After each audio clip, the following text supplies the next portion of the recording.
You sit, you make the istikhara, and I wait 5 minutes. And then it comes. What comes? I don't know what it is. From where? From Allah. What is it? Wallah, I don't know, but it's coming. It's there.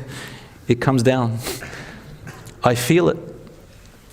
Some people believe istikhara, you have to see a dream. Again, who told you you have to see a dream? Can anyone here, please, for the love of Allah subhanahu wa ta'ala, give me any evidence from the Quran or any hadith that once you made istikhara, you're supposed to see a dream? Someone? Well, that's okay, you can say it. I'll learn if there is a dalil. I've searched everywhere. Dua, istikhara does not mean that you have to see a dream, brothers and sisters. You may see dreams, but here's the thing. Let me explain to you. Abuse happens through dreams. Control happens through dreams, especially sometimes through parents who want their own whims and desires, so they abuse their children through it. For example, a really good guy would come and ask for their daughter. This has happened many times, friends. I hear this day in, day out.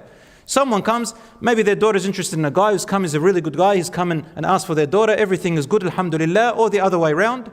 The parents say, let me make an istikhara first. Here we go. The parents don't want him.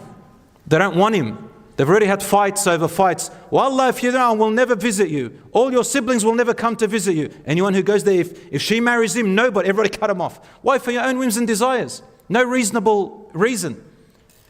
So then when some of them, they keep going at it, they go, let me make an istikhara. Here we go, mashallah.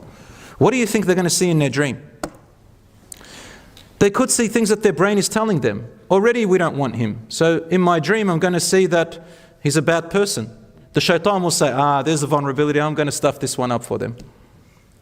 And even if you see a righteous dream, how do you know what's a righteous dream from it? What is the measure? How do you know? And brothers and sisters, we tell ourselves these things.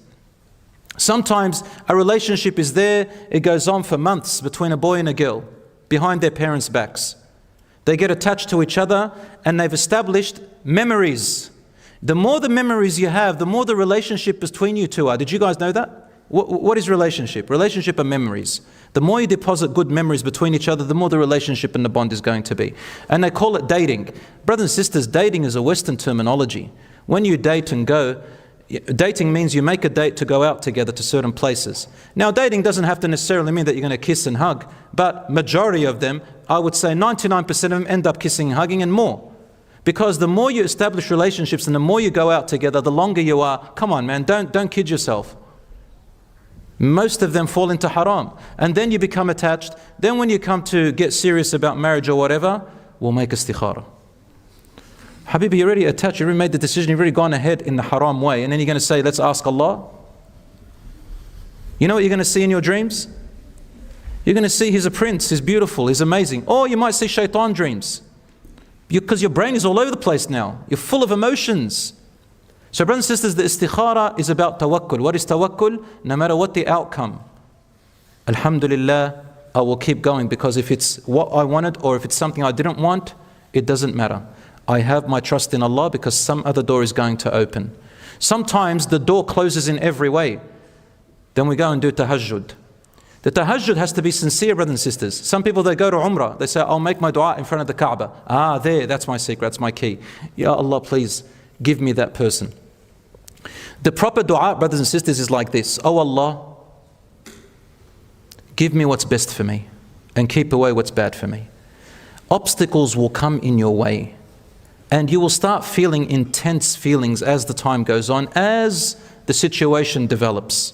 When you reach a brick wall and you think, man, beyond this, I'm going to be doing haram. Beyond this, it's mentally draining for me. Beyond this, there's going to be lifelong problems. Then you say, khalas, maybe it's better for me to move away. That could be the sign. So brothers and sisters, don't make istikhara and dua and expect some particular sign to come to you.